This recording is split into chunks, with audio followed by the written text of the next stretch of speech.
Well, good morning, everyone. Thanks for joining us for a quick conversation this morning around connecting and communicating with families during these school closure times. My name is Mary Matthews, and I am the Special Education and Program Specialist here at the Diverse Learners Cooperative, and I'll be hosting this morning's coffee chat with my team member, Christina. Hi, I'm Christina Villarreal-Smith. I'm the Engagement Specialist at the Diverse Learners Cooperative. And before I was in this role, I was a Family Engagement Specialist at a metro school. So I'm very excited about this topic. Great. All right. So, like I said, we are both from the Diverse Learners Cooperative. So we are an organization that seeks to connect teachers to relevant professional growth opportunities, different resources, and networks of other teachers and leaders in order to help them propel their best practice and lifelong success for diverse learners that they work with every day. So we do this by creating different resources and tools that teachers can use with these diverse learners. We also make sure that we provide authentic collaboration opportunities, such as this one, to make sure that teachers are able to communicate with one another about how to best meet their diverse learners' needs. And then the last way that we do this is we focus on building capacity within school teams as a whole so that they are serving all students within their building successfully and effectively. So as we go over our content today, we know it's going to be a lot of talking really quickly and a lot of information provided all at once. So rather than have you feel overwhelmed, what we want to encourage you to do is to think about one light bulb moment. What's one thing that you can take away from today that will improve your practice with communicating with families tomorrow? So as we go through our agenda today, we're going to focus on the best practices for reaching out to families, as well as efficient and effective strategies, especially with getting to those hard to reach families. And then we're going to provide you some tools that you can use to do all of these things and to support your conversations. We are going to record this as well as post it on our website. All of the links will be provided as well, and you'll be able to find all these tools in our COVID-19 resource hub on the Diverse Learners Cooperative website. So right now, as everybody knows, we're going through a major shift in education, and there's been a really big role reversal with teachers and parents. Before all of this happened, teachers were the ones who were primarily communicating to parents about their child's education, about the progress that they were making, the skills that they were learning. But now there's been a major role reversal. Parents are the ones that are providing a lot of the education for students at home. They're also communicating back to teachers what's happening, what tasks they're working on, what they're having trouble with. And this can feel really strange to a lot of us, especially if we didn't necessarily have a strong foundation with families before this all closed. So what we want to think about today is how we can use this new perspective and this new shift to be able to really communicate effectively with parents so that we show that we are partners in this work during our school closure times. A couple different best practices for communication that we've seen in use and that we'd encourage you to use would be to first always start out with a friendly connection. This might go without saying, but we have new information to communicate with families every week, it seems like, and we might be eager to jump in, check in on progress, share the latest resources. But it's important to just always stop and check in and see how the student's doing, how the family's doing. I really miss you still. Have you been having fun? What have you been doing? How are things? Really seeing how the situation is for parents, especially because things can be changing week to week for families as well. Then also be prepared and be specific. So be prepared with whatever it is you want to share, write it down so you can keep track of it.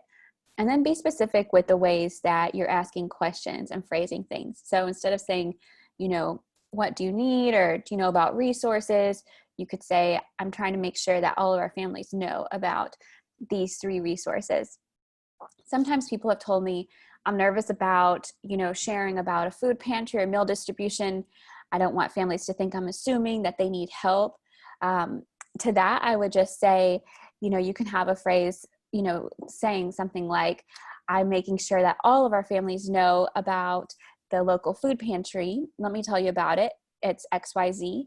And I'm making sure all of our families know about whatever. And that way they can take the information and use it if they need to, or share it with a neighbor, family member, or friend that might need it.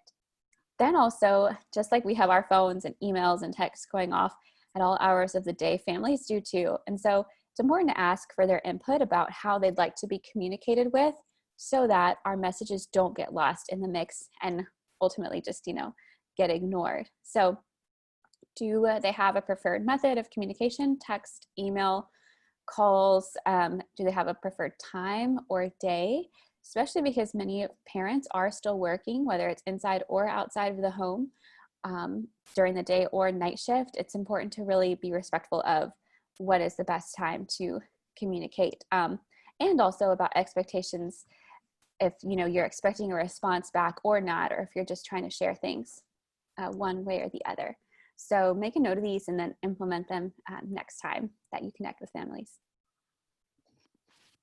One of the tools that we've created here at the DLC, we know that a lot of people have already made that initial contact, but we've created a script that teachers or leaders can use to connect with families, especially to provide additional resources. This kind of builds on the idea that Christine just shared about having really specific questions to ask families and being prepared. So this script could be a great tool, especially for teachers who maybe don't feel comfortable contacting families or aren't quite sure what to say. They can follow this script word for word and make sure that they're still conveying the critical information that families need to know. One of the cool things about this tool as well is that there's a linked Google form that you can make a copy of and edit for your needs. And basically then you'll input all the answers to each family's responses when you call them, and it'll aggregate all of this information in one document for you so you can keep track of it over time and see what trends there are in terms of what families need or want to hear about from you moving forward. So as we've talked with different school partners that we have, we've heard a couple of different themes that really show what the most effective and efficient strategies are. So we are going to go over what some of those are looking like today and how you could use those in your practices as well. So one of the strategies that we've heard about is leveraging unique relationships. And what this really means is, while you might be the primary teacher or homeroom teacher or advisor for a particular student or family, you might feel that your messages aren't being received or they may not being responded to. And so we want you to think about how you could leverage other relationships that that student or family has within your school building. So for example, if your student has a sibling in the same school, you might want to work with the siblings teacher as well to combine communications so that we're not overwhelming the families with too many messages. Another way to do this, if you haven't heard from particular students, is to potentially, depending on their age range, check in with their peers. Have they heard from them through text or different social media outlets, just as a way to check in on their well-being. Another strategy that we want to encourage you to use is to set a really clear schedule and communicate this schedule to families as well. Once you've taken their input from what time of day or what method works best, make sure that you communicate to them how often you're going to be getting in touch with them so that it's frequent enough that they know that you care and that you're here to support, but also not overwhelming to families or feeling like too much. One of the other things that we want to do is we want to go where families are. So we can use all different modes of communication as a way to reach and connect with families. One of the things that we've heard is that some people have found that families are having a hard time calling them back or sending them texts back, whether due to time, language, any sort of other barriers. But what we've heard teachers doing is creating different platforms or pages on social media. So for example, we've had one teacher create an Instagram page for all of her students to be able to follow, as well as parents too. Another has created a Facebook group that's private just for the parents in her class so that they can log on, read posts, ask each other questions about assignments or anything like that. These are ways that are really lower lift for families. They might already be on these platforms and they might be able to engage more comfortably here than they might over the phone or through text when it feels really personal. So those are just some ideas about ways that we can communicate with families. We do want to remember though, when using multiple modes, that we are clear with families about what's the most important or critical channel that they need to be a part of to get that important information. So for example, in Metro Nashville's district, they communicate a lot of the most important messages over the phone. So you want to make sure that parents are signed up for that information if they haven't received those already. Or if you know that your parents or families are on Twitter all the time, you would want to make sure that they're following the district account so that they can get the critical information that they need without missing it in all the different types of messages that are happening.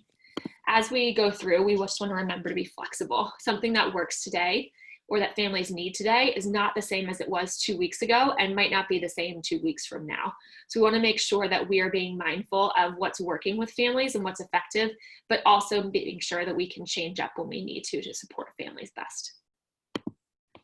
One of the other tools that we've created is this communication log. So it's a spreadsheet that you can download and share with your team members, and it basically helps you keep track of who you've contacted when and any important information from those calls. Especially if we're going to leverage a bunch of people in communicating with one family, we want to make sure that everything is streamlined and clear for that family. and that we're not communicating the same messages multiple times. So this is a great way to keep all of that organized and also make sure that you have a schedule for yourself in preparing for when to call students and families. Several different communication tools that you can use, especially with harder to reach families or with English learner families, that we and some of our school partners have found helpful. So the first one's WhatsApp. This is popular especially among English learner families as it allows you to place international calls and texts for free. So if you have a family that's not responding to regular text, you might want to download this free app and see if you can reach them that way. Two other ones that can be used either via your web browser or an app would be Talking Points and Remind. Both of those allow you to text families and they can in English and they can receive it in their native language and vice versa. And so I know both of those have over 90 languages that they have capabilities to translate into. And so those could be especially helpful for English learner families as well. Both of them also, you're able to send files and different things like that over text. Read and Write is going to help make text more accessible. So it has a text-to-speech option and also has a translation option along with picture dictionaries and a dictionary option. So especially if you have a longer text or maybe a letter or something you want to send or an email, you could use this to help make your message more accessible to families. If you need a personal local number because families aren't recognizing your out-of-state number or you want to keep it private, you can get a free phone number through Google Voice and use that to communicate with families. I think Talking Points and Remind also help keep your personal phone number private, so that's also another option.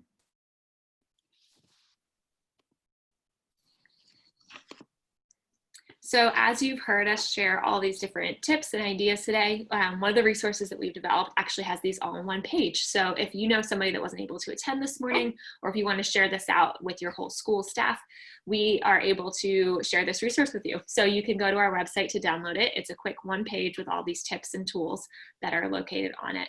There's also more resources, all the ones that we've shared, plus a couple of more over at our DLC COVID-19 resource hub on our website.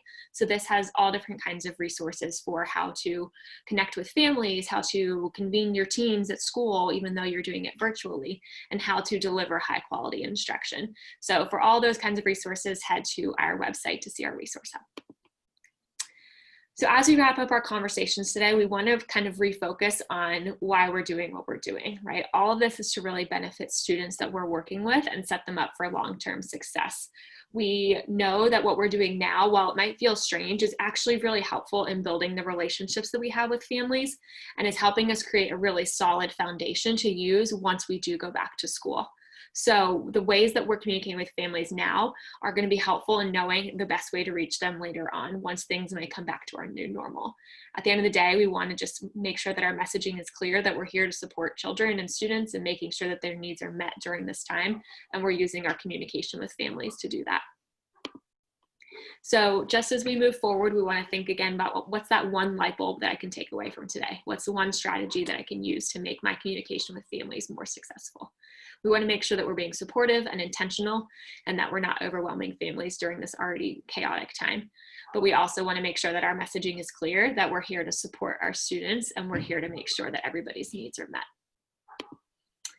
So we're going to open up the lines to everybody right now. One of the things that we've seen in the chat box has been really helpful is somebody suggested using the app called Passup. So this is a family engagement tool that you can use, and it'll send out a weekly text to families asking for their feedback about how the school is doing in meeting their child's needs. So this could be something that if you're interested in, you can head to their website. Again, it's Passup, P-O-S-S-I-P, and that's a great tool that you can look into using as well with your families during this time.